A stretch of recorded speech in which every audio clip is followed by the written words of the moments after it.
Olá, pessoal, bem-vindos novamente. Eu sou a Karine Vilela, sou presidente da Câmara Portuguesa de São Paulo e hoje eu estou aqui para mais um podcast da nossa Câmara com um convidado muito especial para falar de um assunto que eu tenho certeza que muita gente deve estar se perguntando: e agora? Qual que é o futuro disso, né? Eu tenho certeza que é um assunto muito latente, que é a reforma tributária, né? E como que fica a nossa vida de tributos dentro do Brasil. E hoje o nosso convidado é o escritório Brasil Salomão, que já é associado aí da Câmara faz alguns anos, e eu queria agradecer também o Marcelo Salomão, que não está aqui com a gente hoje, mas queria agradecer a confiança, que foi o grande fundador do escritório desde 1969, então aí com uma história aí de mais de meio século de conhecimento do que é o Brasil, quais são os tributos, qual que é a história do Brasil, nascendo em Ribeirão Preto, veio para São Paulo, hoje está em diversos lugares, inclusive em Portugal, né? Hoje que a gente tem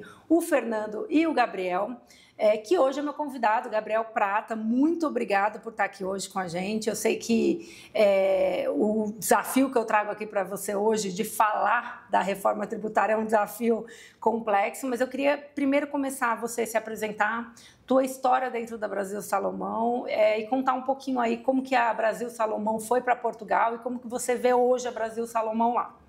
Bom dia, Karine, muitíssimo obrigado pelo convite, fico muito honrado, muito feliz de estar aqui com você. O tema é complexo, prometo que tentarei abolir o juridiquês, como a gente combinou aqui no começo. Vou falar um pouquinho, vou só fazer uma reparação. O fundador do escritório é o Dr. Brasil Salomão, que é o pai do Marcelo, senão o Marcelo fica bravo comigo. Ótimo, mas, muito obrigada. Que está, graças a Deus, ativo e ainda conosco, Dr. Brasil. O Marcelo é nosso presidente, nosso CEO hoje. O Fernando é o nosso sócio em Portugal. Eu sou o sócio responsável pela nossa unidade de São Paulo. A nossa história começou em 1969, como você bem colocou, no interior, né? Fomos o primeiro escritório especializado em tributário no interior de São Paulo, se não o primeiro dos primeiros, através do Dr. Brasil. Se expandiu e hoje nós estamos, de fato, presentes em diversos estados, são mais de 3 unidades no Brasil, 2 em Portugal, né? Em Portugal representados pelo Fernando Senise, nosso sócio, que fica em Lisboa, ali baseado. E o escritório tem uma grande atuação, né, em todas as áreas do direito, com exceção do direito criminal. A minha história de vida praticamente se confunde com a minha história profissional, né? Eu estou no escritório há 21 anos, comecei como estagiário, trilhei todo o caminho até chegar aqui em São Paulo, onde já estou há mais de 10 anos, né, como sócio coordenador da nossa unidade aqui. Então, essa em breves palavras, a nossa história. Ótimo, obrigada, Gabriel. E, Gabriel, bom, vocês nasceram com DNA de tributário, são especialistas em tributário e eu tenho certeza aí que tem muito para ensinar para a gente, né? Então, a minha primeira grande questão: o que é o marco dessa reforma tributária? O que é o tal do IVA? O que o IVA vai substituir dentro da nossa estrutura hoje dentro do Brasil? Perfeito, Karine. Nós temos uma reforma tributária que vem sendo discutida há muito tempo, né? Não é uma discussão nova, passou aí por vários governos e que finalmente foi aprovada, com muitas críticas, muitas ressalvas, é verdade, mas o espírito da reforma seria basicamente a simplificação, a transparência, a justiça tributária, a neutralidade fiscal, quer dizer, tem uma série de princípios que nortearam essa reforma tributária, ainda vamos ver se serão atingidos, implementados, mas o grande problema e a grande reclamação que se fazia em relação ao sistema tributário sobre o consumo, importante a gente dizer aqui que essa reforma tributária se refere aos tributos incidentes sobre o consumo, é que nós tínhamos um grande e complexo sistema de tributação do consumo, que é pior, dividido entre as esferas federal, estadual e municipal. Então, nós pagávamos e pagamos ainda PIS/COFINS, ICMS, ISS, sendo PIS/COFINS de competência da União, ISS competência dos municípios, ICMS de competência dos estados. Então, se considerarmos, temos 27 estados, mais 5 mil municípios, mais a União Federal, e o IPI também, que é um tributo que acaba entrando na reforma, e a ideia era basicamente consolidar todos esses tributos num único tributo, porque todos esses 5 que eu mencionei aqui incidem sobre o consumo, né? E muitas vezes com legislações que não se conversam, diversas, e no caso do ISS, um imposto inclusive cumulativo, quer dizer, um imposto sobre consumo cumulativo que gera uma grande distorção. Então a ideia da reforma era basicamente unificar tudo isso, né?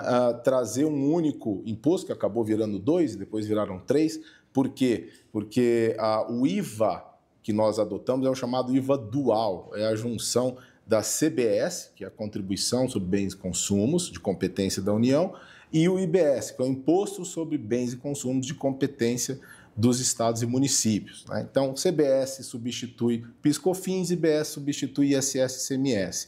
Mas eu gosto de dizer que esses tributos são gêmeos siameses, né? Porque IBS e CBS seguirão os mesmos princípios, as mesmas regras, portanto, serão cobrados e arrecadados de forma unificada e, portanto, ele acaba sendo enxergado como um único tributo, né, do ponto de vista do contribuinte, daí porque se chama de um IVA dual, né, um imposto sobre valor agregado ao modelo dos países europeus e outros países, principalmente da OCDE, mas que efetivamente vai ter essa subdivisão em termos de repartição de receitas. Então, você está me dizendo que eu vou juntar o ISS, ICMS, que é a esfera estadual e esfera municipal, e o PIS e o COFINS. E aí isso vai ser num único imposto. Exatamente. Isso vai acontecer quando? Isso vai acontecer? Já foi decidido como são esses impostos? E de uma forma muito prática, cada IVA vai mudar para cada segmento do país, né? Segmento de atividade. E como que isso funciona?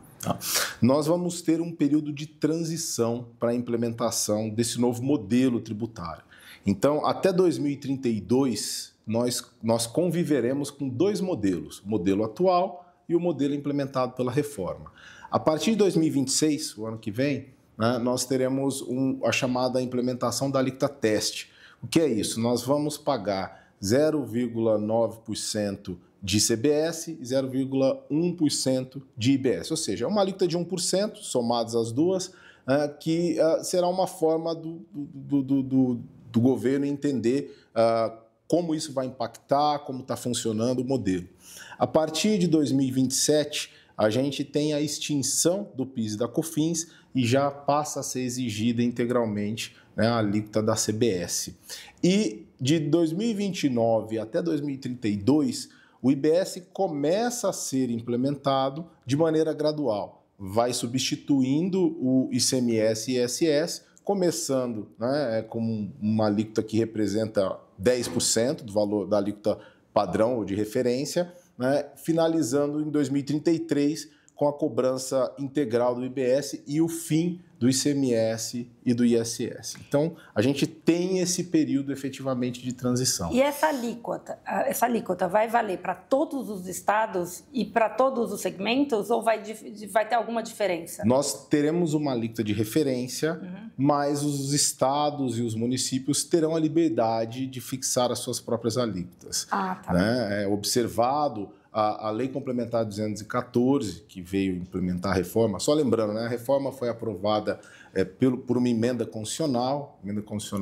132, em 2023, e no final do ano passado nós tivemos a aprovação da Lei Complementar 214. Essa lei, começo desse ano, essa lei, ela efetivamente traz e prevê uma alíquota padrão de 26,5%, mas é uma alíquota que pode ser revista e caso ela seja violada, digamos assim, os estados, os municípios, o próprio comitê gestor poderá propor uma lei complementar para tentar manter essa alíquota padronizada, né? Mas haverá essa margem de liberdade entre municípios e estados. E você comentou que era uma alíquota dual, né? Mas você falou de 3 impostos. Esse terceiro imposto, por acaso, é o imposto seletivo, conhecido como imposto do pecado? Exatamente. E como que ele funciona, esse imposto do pecado?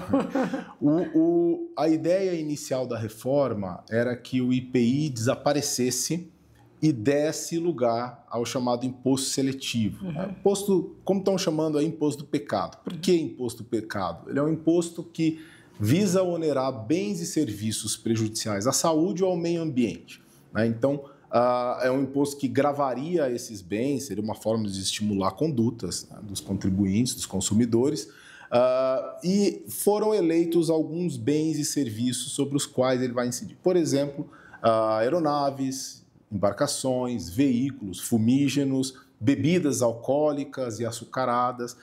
E daí se abriu uma grande discussão, porque o que é efetivamente prejudicial à saúde e ao meio ambiente? Há um rol imenso de alimentos, bebidas e outros produtos que podem potencialmente e efetivamente são prejudiciais à saúde e ao meio ambiente, que não estão inseridos no rol dos tributos gravados pelo imposto seletivo.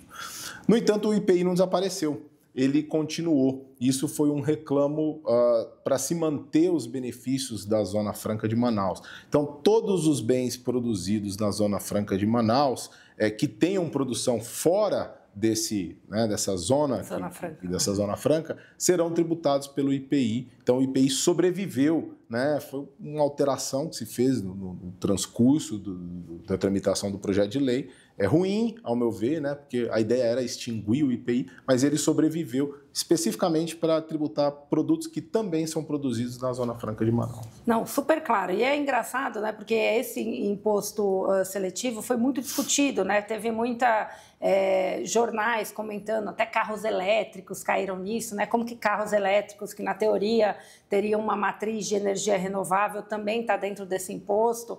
E aí eu queria entender, doutor, se eu já vou te chamar de doutor, porque eu já estou aqui num papo tributário. Eu queria entender se dentro se já está realmente fechado quem são essas áreas que vão ser tributadas no imposto seletivo. E eu estou dizendo também de um lugar, quem já me conhece sabe que eu trabalho na indústria de bebidas, trabalho com vinho, e uma das grandes discussões isso vai ser um percentual, né? Porque foi muito discutido na indústria de bebidas, cerveja, destilados e vinho, que seria um percentual do álcool que estaria entrando dentro desse imposto seletivo. Já foi decidido isso ou ainda está sendo negociado esse assunto? A Lei Complementar 214, que foi aprovada no começo do ano, ela trouxe o rol dos produtos tributados. Nada dispôs ainda sobre a alíquota do imposto seletivo. Então, a gente tem lá veículos, embarcações, aeronaves, fumígenos, bebidas alcoólicas, açucaradas, dentre outros, mas a lei ordinária, uma outra lei, irá disciplinar questões de alíquotas, formas de arrecadação, prazo para pagamento, etc. Então, o rol dos produtos e serviços tributados já está definido, não que não possa ser alterado, mas a forma de pagamento, o cálculo, se é uma alíquota específica ou uma alíquota como percentual, né, sobre o valor do produto, há de ser definido por uma lei ordinária ainda a ser implementada. Legal. E, doutor, muita gente me pergunta, a reforma tributária vai aumentar os custos dos produtos? A gente vai pagar mais imposto?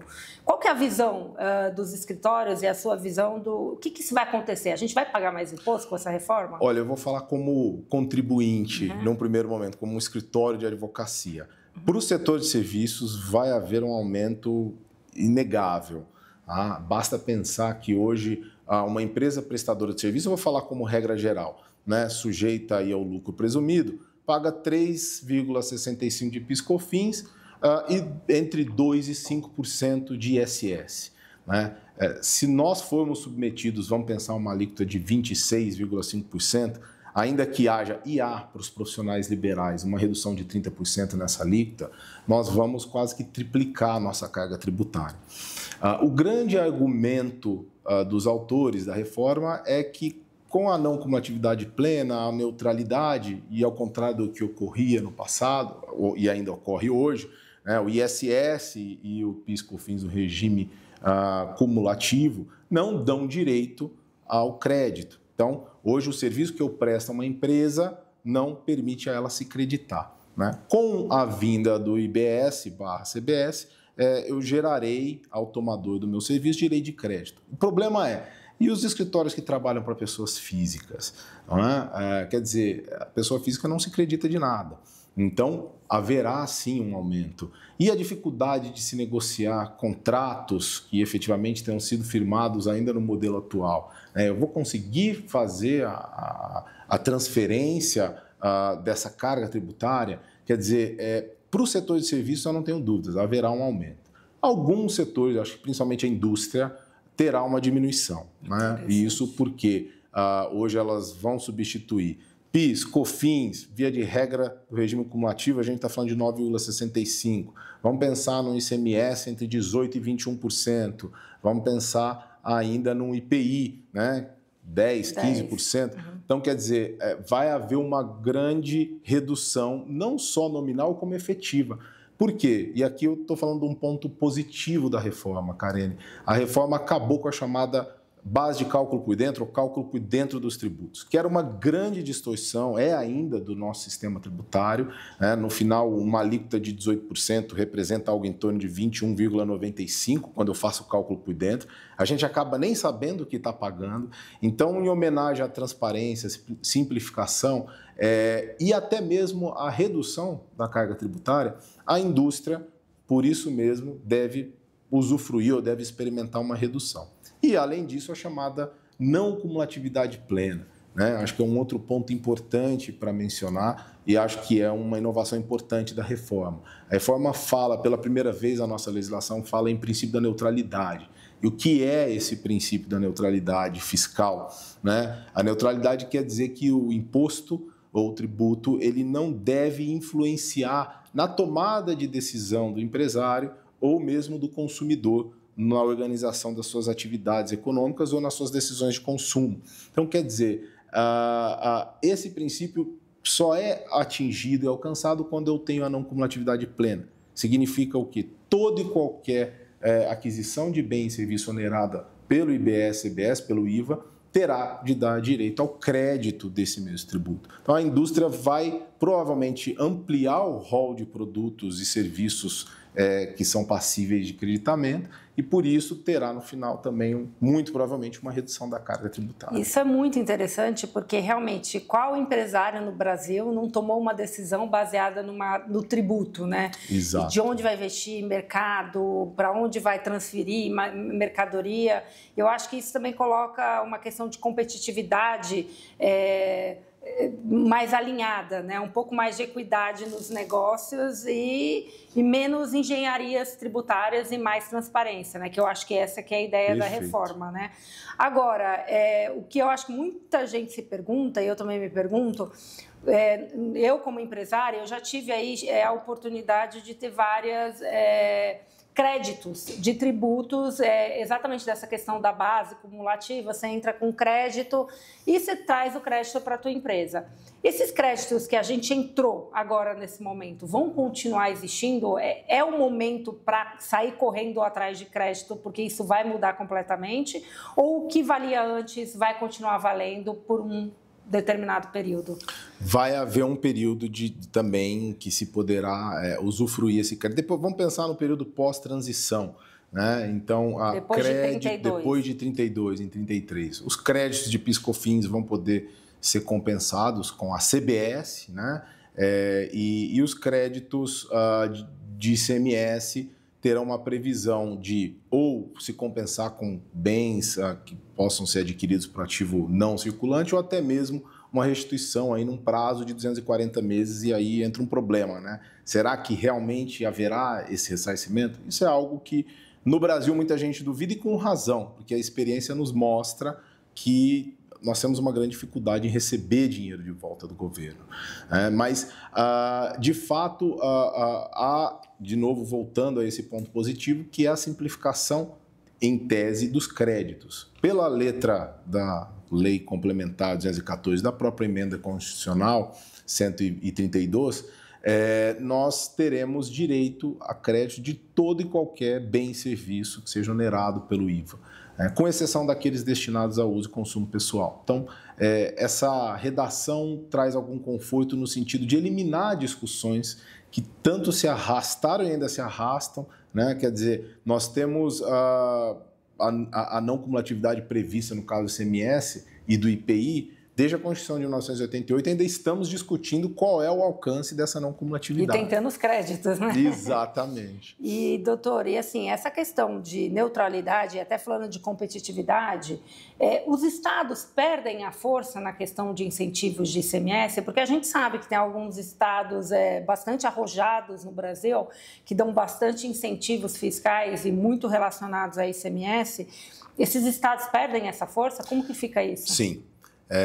A ideia e um dos propósitos da reforma foi também acabar com, eu vou até dar um passinho atrás, com a chamada guerra fiscal, né? Porque muito desses incentivos foram dados e concedidos de maneira absolutamente inconstitucional. Quer dizer, os estados sabiam que hoje a legislação exige que para que um estado dê algum incentivo ou algum benefício fiscal, todos os demais aprovem.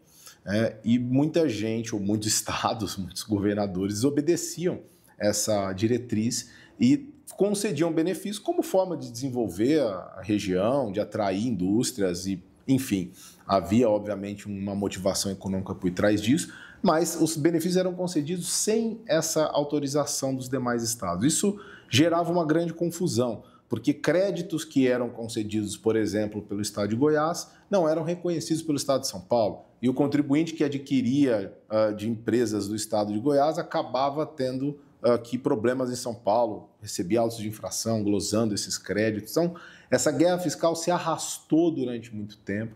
Em 2016, nós tivemos uma lei complementar, a 160, que pôs fim, de certo modo, em parte, a essa guerra fiscal. Né? Mas os benefícios hoje eles continuam sendo muitas vezes concedidos pelos estados, não vou dizer que de maneira ilegal, muitos foram regularizados, talvez a maioria, mas ainda como um instrumento de desenvolvimento regional. Há uma previsão para o fim desses benefícios, então nessa transição entre 2029 e 2032 do IBS que eu mencionei anteriormente, à medida em que esse imposto, o ICMS, foi reduzindo para dar lugar ao IBS, obviamente haverá uma redução gradual dos benefícios que estão amarrados no ICMS e a Lei Complementar de 2014 prevê um fundo de compensação para os detentores desses benefícios. Então esse fundo vai compensar na proporção da perda do benefício até 2032, mas a partir de 2033 isso se encerra. Resta saber se os estados encontrarão outros meios de burlar, né, a lei complementar, a Constituição, e concederem novos incentivos. E a gente sabe que muitas empresas são baseadas nisso.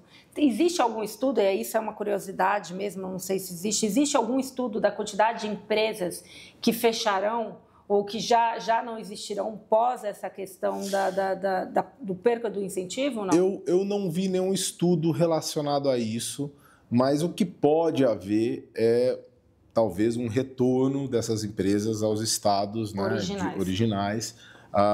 Eu quero crer e acredito, não quero crer, mas acredito que os estados vão encontrar algum outro modo de conceder benefícios, né, talvez um incentivo financeiro, enfim. Me parece que não vai ficar assim, exatamente. E óbvio que isso pode trazer novas discussões, mas acho difícil que os estados se conformem com essa autonomia que, de certo modo, não tinham, mas usufruíam para a concessão de benefícios fiscais. Legal. E, doutor, eu sei que um dos grandes tititis da reforma tributária foi o split payments. O que é isso e qual que é o impacto que isso tem, né? Por que isso foi tão discutido? O split payment, que a gente pode traduzir para o português como pagamento dividido, né, ou separado, o split payment é um mecanismo que permite aos meios de pagamentos que vão fazer a liquidação de uma determinada operação separar o que é o imposto, o que é o valor a ser repassado ao vendedor daquele produto ou daquele serviço, né? E com isso recolher diretamente daquela parcela do montante pago o imposto devido aos cofres públicos. Há algumas controvérsias e vários desafios, porque hoje não se tem notícia de que há tecnologia no país preparada, pronta para fazer essa segregação. Tem muita gente que está chamando o split payment de PIX dos impostos, né? Eu gostei do nome, achei interessante e didático. Mas seria efetivamente isso, é um pagamento automático. Então, você, consumidor, ao pagar uma plataforma digital, ao comprar um produto, quando você faz aquele pagamento, a plataforma digital já separa o que é o imposto, encaminha para o comitê gestor, né? E o que é o montante devido para o vendedor do produto é encaminhado para ele. Seria uma forma de combate à sonegação fiscal. Que é algo que a gente sofre muito no nosso país também, que tem uma cultura também de talvez não ver os impostos como uma mais-valia, né? Que eu acho que também é uma coisa a se dizer, né? No cenário dessa reforma, muita gente pergunta, né? A gente tem vários tipos de empresa, né? A gente tem lucro real, presumido, tem o Simples Nacional, e eu acho que as empresas menores, essas do Simples Nacional, se questionam qual é o impacto que isso vai ter. O Simples Nacional vai deixar de existir? Não vai deixar de existir. E as MEIs, como que fica esse cenário? Assim, o que muda para essa divisão de tipos de empresa? As MEIs, empresas de pequeno porte, né, ou empresas de médio porte, elas continuarão podendo fruir desses benefícios, né? Então, o Simples Nacional, ele subsiste para quem, nos termos da atual legislação, fatura até 4.800.000 por ano, né? Então, é uma boa notícia para quem estava no regime. A ideia inicial era acabar, mas o projeto de lei foi alterado e se fez preservar esse regime específico. E você acredita que foi uma pressão da sociedade? Como que isso funcionou durante a reforma? A maioria absoluta das empresas no Brasil são de médio e pequeno porte, né? Então, não faria sentido acabar com esse regime. Houve uma resistência porque o espírito da reforma era exatamente trazer tudo para essa arrecadação e até sob o argumento da neutralidade, quer dizer, essas empresas não seriam impactadas porque a mercadoria que ela vende, ela poderia, se fosse uma venda a uma outra empresa, poderia gerar crédito, né?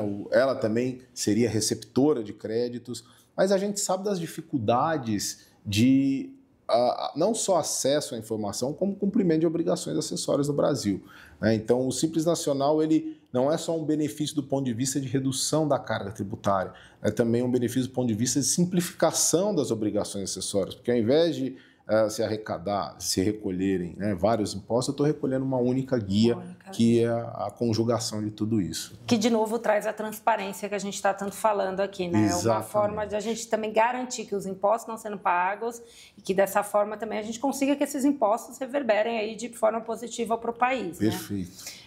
Doutora, assim, a gente está se encaminhando para o final do podcast. Eu ficaria aqui a tarde inteira fazendo pergunta, porque se eu encontro um tributário na minha frente, eu quero aprender cada vez mais.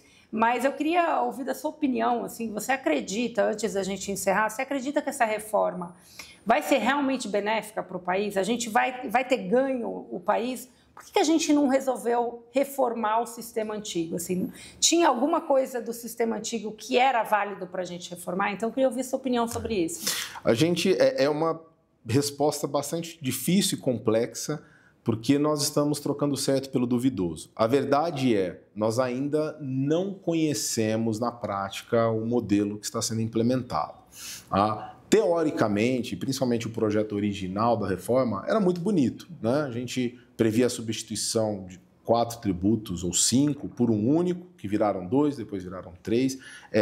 A verdade é que, durante a tramitação da reforma, ela foi sendo distorcida, né? E hoje a gente tem, eu diria, um mini Frankenstein aí. Não ficou uma coisa tão absurda, mas temos uma simplificação inegável. Eu prefiro pensar assim: o problema está posto, ou a solução, não sabemos ainda, e a gente precisa enfrentá-lo, né? Eu acho que nós tínhamos, obviamente, os pontos positivos de um sistema já amadurecido, discutido, com uma jurisprudência já formada, ainda que estivéssemos discutindo questões de 40 anos, né, de certo modo, havia uma segurança maior. E agora a gente começa a navegar por mares desconhecidos. Nós vamos ter que desprezar toda essa jurisprudência, todas as interpretações, todas as discussões e começar a olhar para esse novo. A longo prazo, eu quero crer que isso seja positivo para o Brasil. E eu vou dar um exemplo, até em razão da nossa experiência, né, muitas vezes com investidores estrangeiros. Era muito difícil explicar para alguém que vinha de fora para o Brasil que aqui ele tinha que pagar PIS, COFINS, ISS, ICMS, IPI, tudo em representação ou em lugar do que ele conhece lá fora como IVA. E órgãos IVA. diferentes, né? Órgãos diferentes, legislações diferentes, de novo, né? 27 legislações estaduais, mais de 5 mil municipais. Quer dizer, era um caos e era difícil. E a gente sabe, e já isso foi noticiado em muitos jornais, que muitos investidores desistiram de vir para o Brasil devido à complexidade, não é nem a carga. Porque a carga é precificada, né, Karine? Se eu sei quanto eu vou pagar de tributo, tá ok, coloco isso no meu preço, faço um estudo, vejo se faz sentido e decido. Você tem mercado para isso? O problema é quando eu não sei o quanto eu pago, como eu pago, para quem eu pago. Eu quero crer que, em longo prazo, a partir de 2033, né, a gente tem um sistema mais simples, mais transparente, menos oneroso, mais fácil de ser atendido, com uma diminuição do contencioso tributário, e isso traga segurança para os investidores internos e estrangeiros. Quero acreditar, vamos ainda ter desafios, vamos enfrentar, vamos ter muito trabalho, né? Eu brinco que os tributaristas terão trabalho pelo menos até 2033, mas eu espero, como cidadão, que a gente tenha um passo para uma melhoria. Legal, muito bom. E para encerrar, eu queria saber o seu conselho para o nosso ouvinte, né? Lembrando que nossos ouvintes aqui, eu tenho ouvintes portugueses, com empresas portuguesas vindo para cá, brasileiros, muito negócio acontecendo aqui no Brasil. Qual que é o teu conselho para essas empresas, para esses empresários que estão agora dando de frente com a reforma tributária? O que eles têm que fazer para se adequar? Tem que se preparar.